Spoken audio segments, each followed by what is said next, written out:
뭐 2024년은 여러분들 잘 아시다시피 선거의 해입니다. 세계 49개국에서 무려 35억 명이 투표를 하게 되는데요. 그 결과에 따라서 여러 가지 변화가 있을 걸로 예상이 됩니다. 먼저 1번 타자로 대만 총통 선거가 지난 13일에 있었죠. 이 파장이 또 만만치 않을 것 같은데 경희대학교 중국어학과 주재우 교수 전화 연결해서 알아보겠습니다. 안녕하십니까? 안녕하세요. 예.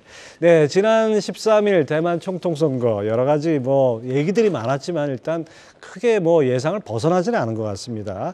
이 라이칭더 후보 이 대만 독립이 공약이었는데 이런 점에서 앞으로 중국과의 관계 정립이 가장 큰 관심사일 것 같아요. 네, 그럴 것 같습니다. 특히 이번에 그 민주당이 그 교차 정권이 아닌 정권 재창출에 성공한 이유를 우리가 보게 되면은 2016년도 이후부터 정말로 중국의 대만에 대한 위협이 날로 증가하는 상황에서 지금 대만 사람들은 굉장히 심리적으로 안보 공황을 맞고 있습니다. 그래서 2016년도부터 보게 되면은 중국이 뭐 대만의 뭐그 우리의 카디르죠. 방공식별 구역을 이제 무단 침입하는 횟수가 급상승했고요. 그다음에 2022년도 보게 되면은 이제 대만 해협의 소위 말하는 중간선이라 가지고 임시적인 해상 경계선인데 거기도 이제 중국 해군 군함들이 이제 넘나들고 있습니다. 그래서 이런 상황에서 결국에는 친미 성향이 이제 민진당을 대만 국민들이 선택한 것은 결국에 이제 안보는 미국에 의존할 수밖에 없다. 이러한 이제 정서가 굉장히 팽배했던 것 같습니다. 그래서 결국에는 이제 미국이 대만의 안보 보증 수표이기 때문에 결국 대만의 해협의 이제 안정과 평화를 이제 유지하기 위해서는 미국에 의존할 수밖에 없고, 그 다음에 이제 미국과의 관계 개선에 이제 관계 강화에 이제 좀 더 집중하는 것이 이제 대만인들의 바람직한 선택이라고 이제 그렇게도 믿었던 것 같습니다. 예, 그렇습니다. 이 선거 직후 미국의 반응이 재밌습니다. 뭐 자유민주주의의 승리다 이렇게 얘기를 하면서도 또 한편으로 바이든 대통령은 대만의 독립을 지지하지 않는다는 기존 입장을 재확인 했는데요.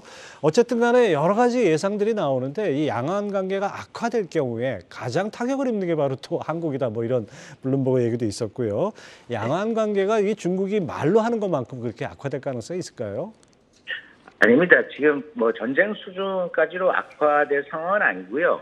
예, 대신에 이제 뭐 현상 유지를 위해서 이제 뭐 대만 측뿐만 아니고 중국 측도 이제 노력을 할 것입니다. 다만 이제 대만이 지금 최근에 들어와가지고 정체성 문제가 이제 고조되고 있고, 그 다음에 안보적인 위협으로 인해 가지고 미국에 경도되는 이제 그런 이제 정부의 대만 소위 말하는 대만 정부의 입장이 이제 노골적으로 표명이 되다 보니까는 그것을 이제 좀 더 중국의 입장에서는 이제 컨트롤하겠다 하는 식으로 이제 길들이기 작전에 들어간 거죠. 그러면서 뭐 군사적으로 이제 압박을 많이 하고 있는데요. 근데 이제 중국의 입장에서 보게 되면 지금 큰 딜레마에 빠져 있습니다. 그래서 중국도 경제 상황이 굉장히 안 좋은 상황에서 지금 대만은 너무 압박해가지고 TSMC가 뭐 파운드리에 이제 정말로 세계 시장을 석권하는 상황에서 그러한 이제 경제 영역에서의 관계 악화도 이제 중국도 바라지 않을 것이고요. 그 다음에 이제 뭐 그 우방이라고 할 수 있는 뭐 한국이라든가 미국은 이제 비메모리 반도체를 이제 세계 시장에서 석권을 하고 있는데 이러한 이제 글로벌 공급망 차원에서 보게 되면은 전쟁 수준의 이제 긴장 국면을 이제 중국이 스스로 자초하면서까지 그렇게 할 가능성은 굉장히 적을 것 같습니다. 왜냐하면 중국도 지금 뭐 자기 급한 불부터 끄기가 이제 굉장히 급한데요.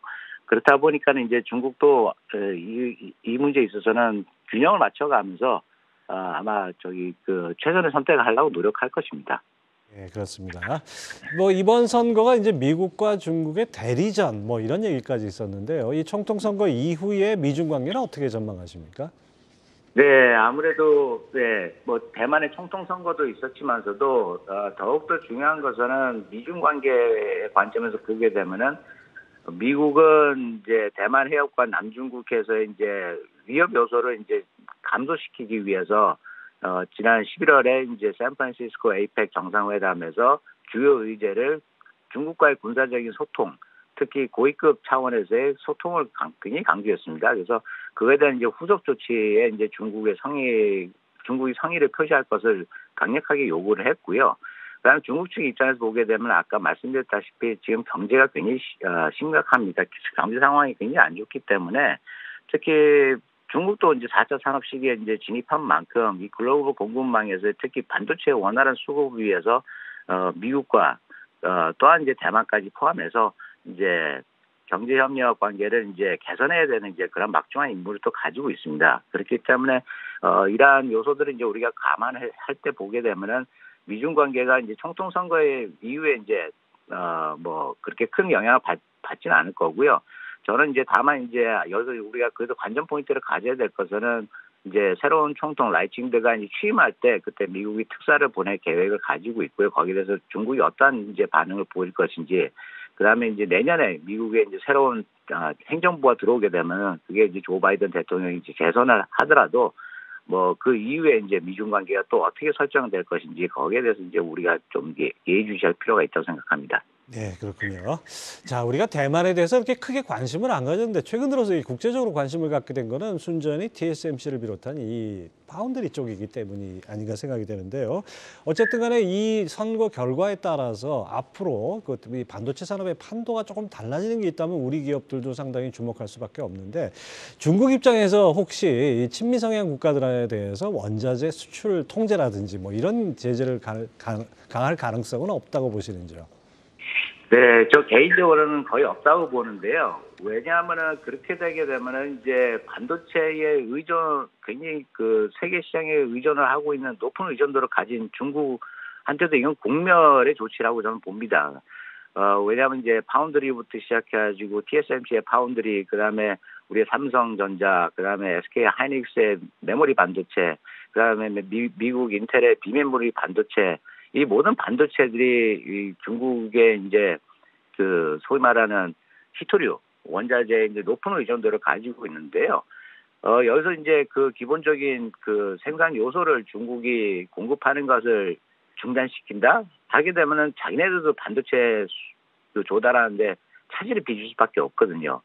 그렇기 때문에 중국도 이 부분에서는 아마 섣불리 그렇게 우리가 우려하듯이 그렇게 성급한 조치를 내리기는 굉장히 어려울 것 같습니다. 그러니까 그렇지 않으면 중국도 지금 경제 상황이 굉장히 안 좋은 상황에서 4차 산업의 발달에도 이제 부정적인 영향을 미칠 수가 있고요. 그렇기 때문에 중국도 이러한 이제 공멸적인 조치를 이제 최대한 피하는 것이 자기네들한테 자기네 국익에 더 플러스가 된다고 생각합니다. 예, 뭐 직접 행동을 할 여지가 별로 없기 때문에 이제 말만 좀 거칠어지지 않을까, 이런 것도 좀 감안해서 봐야 되겠습니다. 네, 맞습니다. 그게 외교적인 설전입니다. 예, 네, 지금까지 경희대 주재호 중국어학과 교수와 함께했습니다. 말씀 감사합니다. 감사합니다.